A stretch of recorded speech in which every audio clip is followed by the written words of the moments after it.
সবুজ বাতির অংশে যখন মা হাজেরা আসতেন তখন এই হাতের বামে টিলা থাকার কারণে, পাহাড়ের কারণে শিশুপুত্র ইসমাইল আলাইহিস সালামকে যে রেখে আসছেন জমজম কূপের স্থানে, ওইখানে দেখা যাচ্ছিল না।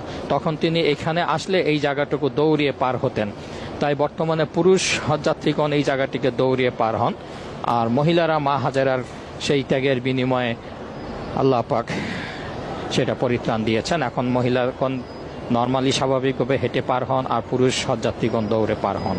এই যে দেখতে পাচ্ছেন উপরে যে সবুজ বাতি, এটার নাম হলো মিলাইন আখজারাইন। এই মিলাইন আখজারাইন দোয়া কবুলের জন্য খুবই